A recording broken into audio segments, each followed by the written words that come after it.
पहले के ज़माने में जब टेक्नोलॉजी ने इतनी तरक्की नहीं की थी, तब लोगों को सूखे का सामना करना आम बात था।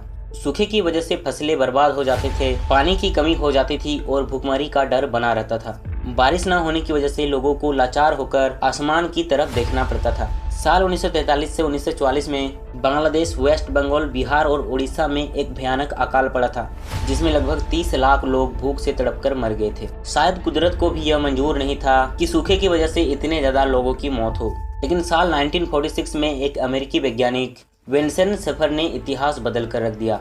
उस वक्त वो जनरल इलेक्ट्रिक कंपनी में काम करते थे और विमानों पर जमने वाली बर्फ के ऊपर रिसर्च कर रहे थे।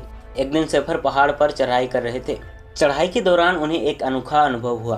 पहाड़ की चोटी पर पहुंचने के बाद उन्होंने देखा कि उनकी सांस से निकली हुई भाप तुरंत जमकर बर्फ के क्रिस्टल बन गए। यह देखकर उन्हें एक ख्याल आया। उन्होंने सोचा कि अगर वो किसी तरह बादलों में भी यह प्रक्रिया करा सके तो क्या बारिश को कृत्रिम तरीके से कराया जा सकता है।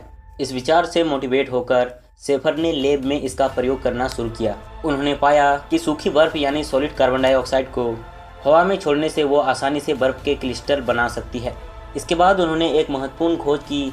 उन्होंने पाया कि सिल्वर आयोडाइड नामक पदार्थ भी बर्फ के क्रिस्टल बना सकते हैं। शेफर ने इस सिद्धांत को अपने साथी वैज्ञानिक को बताया। दोनों ने मिलकर बादलों में सिल्वर आयोडाइड डालने का प्रयोग किया। जुलाई 1946 में उन्होंने एक विमान से बर्फ के बादलों के ऊपर सिल्वर आयोडाइड का छिड़काव किया। कुछ ही देर बाद उस इलाके में भारी बारिश हो गई और इसे ही क्लाउड सीडिंग का सबसे पहला सफल प्रयोग माना जाता है। शेफर के इस खोज के बाद क्लाउड सीडिंग टेक्नोलॉजी का तेजी से विकास हुआ।